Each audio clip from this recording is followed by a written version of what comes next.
Bienvenidos a Romanos 1:16, un canal dedicado a la sana divulgación bíblica y teológica en Latinoamérica y el mundo de habla hispana. Teología, filosofía, espiritualidad cristiana y más, con Juan Pablo Martínez Menchaca.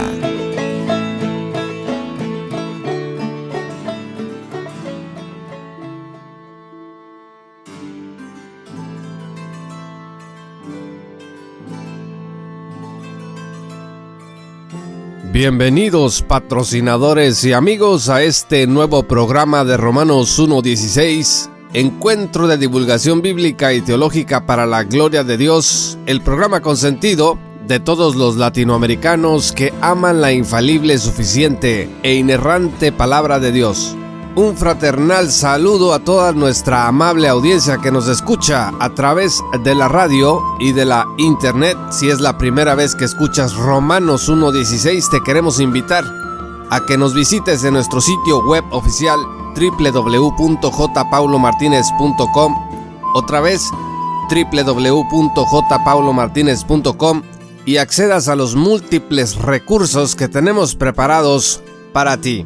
No olvides que también te puedes unir como patrocinador a nuestra gran comunidad en www.patreon.com/jpaulomartinez o directamente en nuestro sitio web oficial.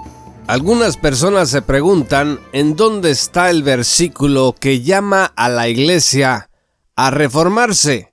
¿Dónde está el versículo que llama a los cristianos a estar buscando constantemente la pureza de nuestra vida y de la iglesia? Si ustedes, amables amigos, abren sus Biblias en Romanos 12, versículos 1 y 2, vamos a encontrar la respuesta. Escuchen lo que dice Romanos 12, versículos 1 y 2. Así que, hermanos, os ruego por las misericordias de Dios que presentéis vuestros cuerpos en sacrificio vivo, santo, agradable a Dios, que es vuestro culto racional. Y escuchen lo que dice el versículo 2. No os conforméis a este siglo, sino transformaos por medio de la renovación de vuestro entendimiento, para que comprobéis cuál sea la buena voluntad de Dios, agradable y perfecta.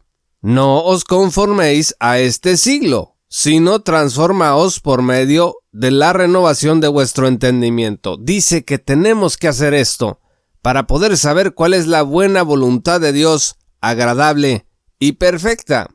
La Edad Media fue un periodo singular, fue un periodo también en donde concurrieron muchas cosas históricamente relevantes, la creación de las universidades, la expansión del conocimiento, pero al mismo tiempo también se ciñó sobre el mundo la nube del así llamado oscurantismo, que al menos para efecto de nuestro programa vamos a usarla con su significado de fanatización, este alejamiento de la escritura, el imperio de una curia sacerdotal o papal que monopolizó el acceso a la verdad.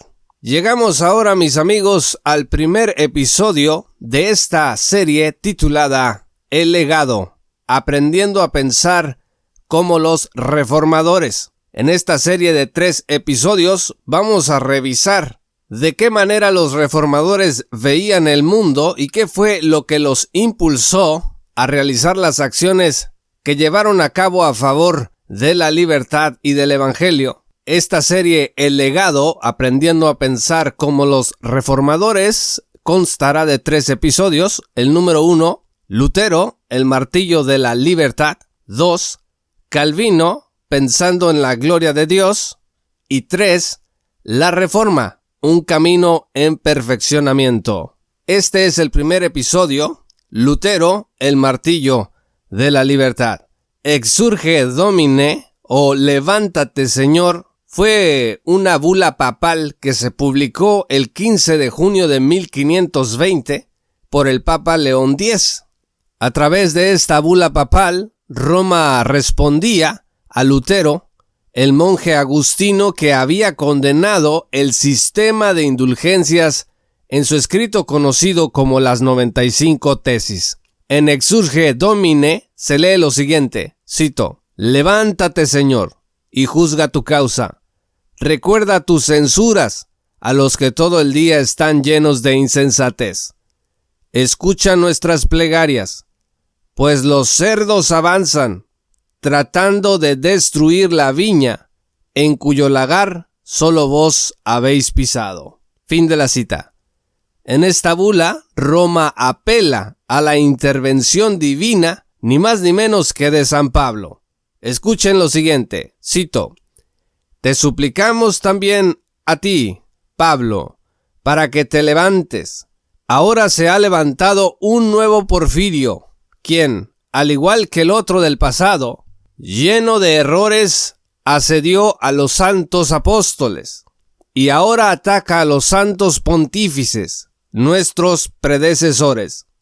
Fin de la cita. La bula enumera 41 presuntos errores de Martín Lutero.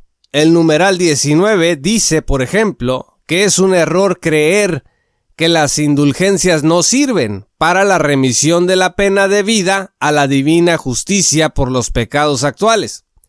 El numeral 33 dice también que es un error de Lutero el decir que es contra la voluntad de Dios el quemar a los herejes. Y también dice el numeral 37 que es un error de Martín Lutero el decir que el purgatorio no puede probarse por la Escritura, es decir, no existe el purgatorio porque en la Escritura no está. Dice Roma en este numeral que eso es un error. Al final, esta bula papal prohibía a Lutero predicar mientras él no se alejara de lo que Roma consideraba perniciosos errores. ¿Qué hizo Lutero con Exsurge Domine, con esta bula papal que lo censuraba? Pues la quemó el 10 de diciembre de 1520 en Wittenberg. Por eso a veces nosotros vemos imágenes, ilustraciones de Martín Lutero a un lado de una lumbrada, pues está quemando estas disposiciones papales. La iglesia romana entera, pues, se movilizó contra este fraile alemán, cuya intención original nunca fue dividir a la iglesia. Lo que Martín Lutero quería era que la iglesia que tanto amaba, sí, la iglesia de Roma que tanto él amaba, regresara a la obediencia a la palabra de Dios. Estaba aplicando lo que leímos al principio de Romanos 12:2. No se conformen a este siglo, sino comprueben cuál es la buena voluntad de Dios. Para el 3 de enero de 1521, alrededor de 6 meses después de la bula Exsurge Domine, León X excomulgó a Lutero. Esta bula papal llamada Decet Romanum Pontificem satisface al pontífice romano. Dice lo siguiente, cito: «Martín, esclavo de una mente depravada, ha despreciado renegar y revocar de sus errores. Ahora, solemnemente es declarado hereje, y así también los otros, cualquiera que sea su autoridad y rango, que no han curado nada de su propia salvación, pero públicamente y delante de todos los hombres, se convierten en seguidores de la perniciosa y hereje secta de Martín Lutero». Fin de la cita. La dureza de esta bula Decet Romanum Pontificem es evidente. ¿Por qué esta furia que aún existe en algunos apologetas romanos? Bueno, primero tenemos que contar algo acerca de la historia de Lutero. Él nació en 1483 en Eisleben.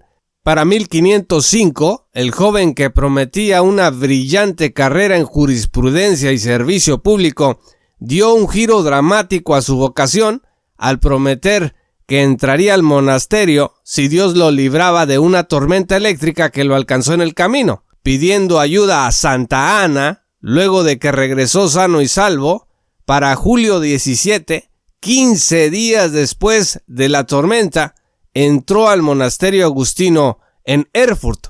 Lutero vivía atormentado, aunque era un joven muy inteligente. La idea de ser consumido por la ira de Dios no lo dejaba dormir. Era un hombre con muchos miedos, era paranoico hipocondriaco, el Dr. R.C. Sproul hace ver que cada vez que le dolía el estómago, Martín Lutero pensaba que era el fin. El 2 de mayo de 1507, Martín Lutero celebró su primera misa. Esta misa fue un fracaso, tembló y se quedó mudo, aunque con muchos esfuerzos dijo las palabras de consagración, y más tarde confesó que la idea de tener al Santísimo Cristo, ni más ni menos, en sus manos sucias y pecadoras, lo había paralizado. El 31 de octubre de 1517, Lutero publicó sus 95 tesis. Fue un ejercicio académico. Ese asunto, amigos, era común en la época. Los académicos publicaban y se discutían las ideas, pero Dios usó este evento para dar inicio a la Reforma Protestante. Para agosto de 1518, el Papa citó a Lutero en Roma. El Reichstag Worm o Dieta de Worms se celebró entre el 28 de enero y el 25 de mayo de 1521 bajo el poder de Carlos V, líder del Sacro Imperio Romano Germánico. Lutero participó allí entre el 16 y 18 de abril. Le exigieron que se retractara de sus libros y su defensa se ha convertido en una fórmula protestante que perdura hasta nuestros días. Voy a citar lo que Lutero dijo en esa dieta. Escuchen: a menos de que se me convenza mediante el testimonio de la Escritura o por razones evidentes, pues no confío en el Papa ni en su concilio, debido a que han errado de continuo y se han contradicho, me mantengo firme en las Escrituras, a las que he adoptado como mi guía. Mi conciencia es prisionera de la palabra de Dios y no debo ni quiero revocar nada, reconociendo que no es seguro ni correcto actuar contra la conciencia. Que Dios me ayude. Amén. Estas palabras retumbaron y han retumbado desde aquel momento en Alemania para el resto del mundo. El 26 de mayo, el edicto de Worms declaró finalmente a Lutero como hereje y prófugo. Amigos, la fuente de todos estos problemas y persecuciones fue la decisión de Lutero de confiar en la Sagrada Escritura antes que en los hombres. En la mente de Lutero, la Biblia debía imperar sobre todo, y las prácticas contrarias a ella debían exponerse y desecharse. La pregunta es, ¿pensamos nosotros hoy como Lutero? Para Lutero, amigos, la libertad estaba en la palabra de Cristo y en estar sujetos a ella. Lutero fue un hombre con un carácter intempestivo. Lamentablemente, pesan sobre él algunos lastres antisemitas, así como llamados a la violencia. No verlos, pues, es no hacerle justicia a su historia.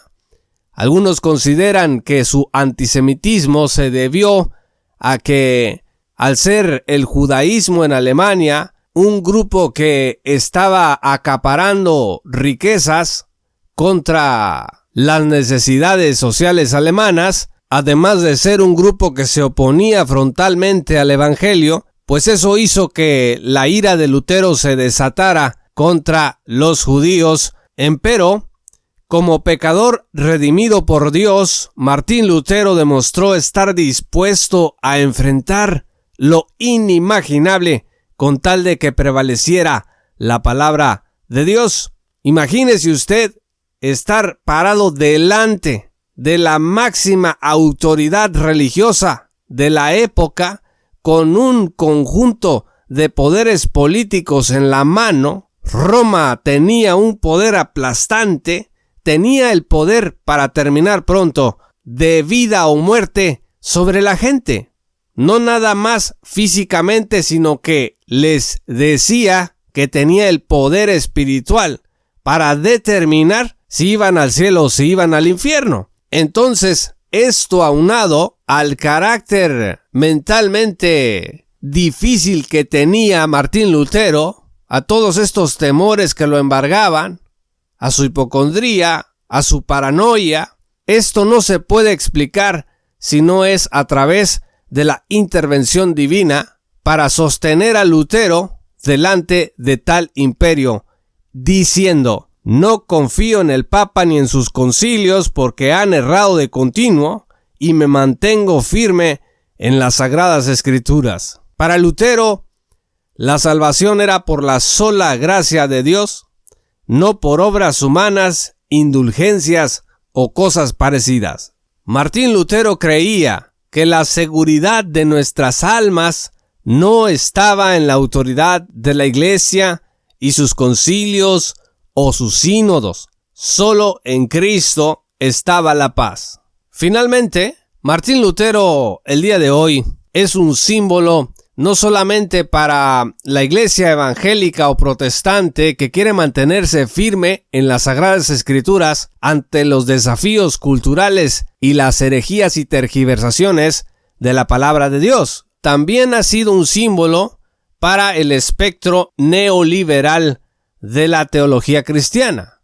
Lutero a veces se mira como ese ejemplo de alguien que se opone al status quo de cosas dentro de la iglesia. Sin embargo, amigos, tenemos que ser justos en nuestra lectura de la historia de Martín Lutero y reconocer que lo suyo no nada más era un asunto de carácter, de rebeldía, de oponerse a la regla establecida, sino que él, con toda la fuerza de su mente y de su corazón, se propuso leer el texto bíblico como estaba escrito y a partir de allí juzgar la realidad y juzgar todo lo que estaba ocurriendo a su alrededor. Exactamente lo que nosotros tenemos que hacer. En otras palabras, Martín Lutero no debe de ser un pretexto para la rebeldía dentro de la iglesia, sino un ejemplo de cómo los cristianos debemos pararnos delante de las contradicciones y los desafíos al santo evangelio de Cristo.